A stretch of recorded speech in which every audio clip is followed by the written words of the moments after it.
Hello, and welcome back to the fourth development log of my VR horror game, Tranquil Cove. In the last episode, we created the enemy art, programmed the enemy's tentacles and AI, programmed the player mechanics, and designed the first level of the game.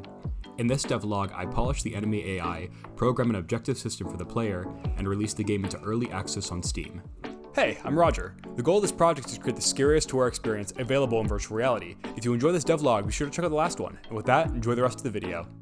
The game was already coming together well, but there was still a whole lot to do before Halloween, which was the day we had planned to release the game as early access. The player could move, interact with the environment, and there was an enemy to run away from. But there was still something missing: an objective. The original idea for the game was to create a story the player could experience, but for now, creating a more replayable game with a basic objective would make it easier to fine-tune the game mechanics before moving on to something more complicated, like a story. This would also create more content for the players to enjoy in the long run. So, with that being solidified as our new plan, we decided to create what we call Classic Mode, which is designed to be very similar to search and find experiences found in many classic horror games. The objective is simple: find all collectibles on the map before the enemy catches you.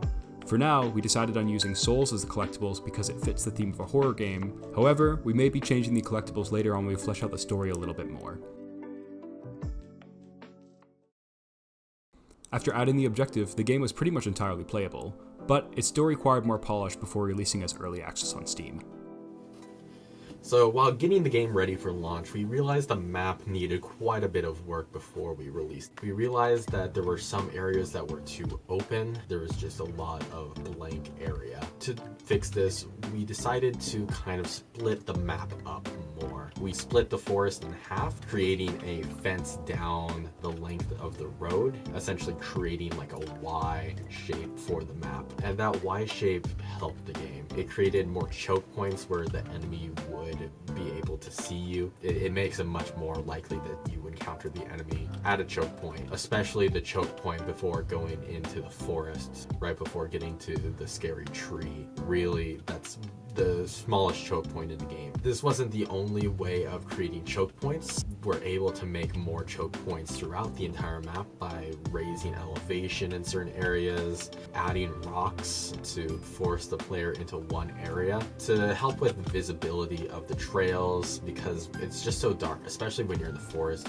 It's hard to see where you are. It's easy to lose the trail. What we've done is place signs just marking the trail entrance, as well as these natural logs along the sides of the trails. And that's really helped signify to the player that this is the trail, this is where you should be going. Although what we have created was a totally playable game, it wouldn't be a great idea to just drop the player in the middle of the map right after launching the game. So we did the obvious thing and created the main menu. What is interesting though about our main menu is that it's actually the motel room that our character will be starting the story in. There are many empty shelves we have planned to fill up with items you collect throughout the story, and because the game is in VR, we plan to let the player pick up and interact with anything they have collected in the game, giving us the ability to tell additional story through collectibles, like giving an interesting twist to the story found on a diary page, or having a hidden message on the back of photos you collected. While playtesting the game, Sky made it very clear that he thought the game was too bright, which I thought was just weird because I thought it was too dark. After having this problem occur over a few weeks, I just happened to try the game on a different VR headset and found the problem. Apparently, different headsets have massively differing brightness values. I'm assuming this is due to VR technology still being somewhat new, so things like the displays have not been standardized. What looked perfectly fine in my headset was way too bright for a horror game in Sky's. After figuring this out, I added a gamma slider to make the brightness adjustable for headsets. I then added a way to precisely calibrate the gamma similar to other games, and although this method of calibration works well on normal displays, this proved to be pretty inaccurate for VR due to just how massively different each display and virtual reality headsets really are. It's better than nothing for now, but it will need an update later on. After getting this far into development, it was time to put some serious time into playtesting to figure out what still needed to be polished. And soon after we started playtesting, we ran into an issue. The enemy isn't really very fun right now. So, after the terrible realization that the enemy AI was not as polished as we wanted, I decided it best to just entirely delete the current AI and create a new one from scratch. This was not an easy decision because there were only days before Halloween, which was when we were planning on releasing the game. The old AI relied too heavily on roaming around the map hoping to find the enemy, which created situations where the enemy may not even find the player at all during a playthrough of the game. There was also a problem where if the enemy did happen to find you, there was a chance he would almost never stop chasing you, which may sound like what we want, but an enemy that never stops chasing you isn't scary, it's just irritating. With only 3 days from our early access launch on Steam, I had my work cut out for me.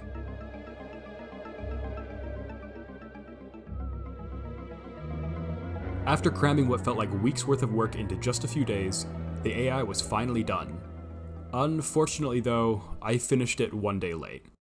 Tranquil Cove missed its planned release date of Halloween and ended up releasing as early access on the 1st of November, 2021. But even though the launch was late, it turned out to be a very good launch nevertheless. Only days after we launched Tranquil Cove on Steam, the game could be seen on the first page of the new and trending category for Steam VR games. Soon after we released the game, I took a trip back home and had the opportunity to show Tranquil Cove to my best friend, Timothy Poe. We grew up playing a lot of horror games like Slender the Eight Pages and SCP Containment Breach together, so it was a very interesting experience to see what he thought about the game so far. Alright, let me figure out the controls here, so... So the inventory is one of the... Alright, here we go. Okay, it's pretty. Now, I don't have a flashlight. Oh, it's gonna be a recorder. Oh! Oh, sick. Oh, that was big boy lightning. It's dark. I'm like big boy not okay right now. Oh no. Oh, that's a soul. That's totally a soul. Give me that. Come on, I need you now. Oh my god. That is awful. Gotcha. Oh! Oh! Oh! Oh, there's a soul in there! Oh, why's the soul gotta sound scary? These houses are terrifying. Oh god, not the shower. Oh, batteries. Ah, I'm nervous. Oh god, I am terrified. I am thoroughly perturbed. Yes, I think that's water. Okay, I'll go this way. I'm sorry. Oh no! Ah!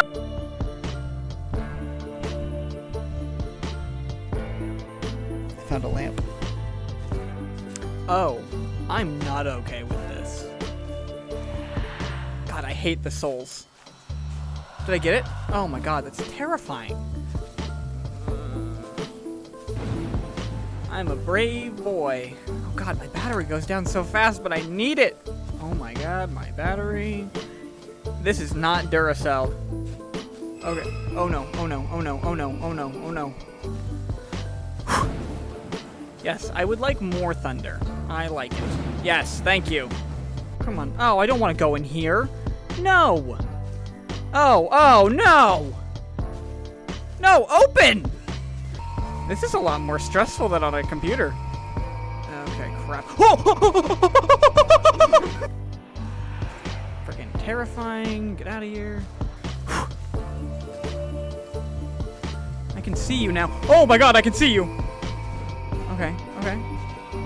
I dig the tentacles. Oh no! Oh my god, it's so dark. It's terrifying. This area is awful. Like, borderline abuse.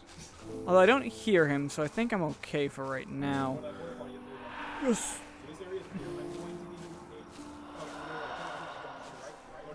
Okay. Oh god dang it! Ah! Almost. Where do you think the last one was? In town? If you like how the game is coming along, you can wishlist it or purchase it with a link in the description. If you like the video, stay tuned for the next ones to see where the project goes from here.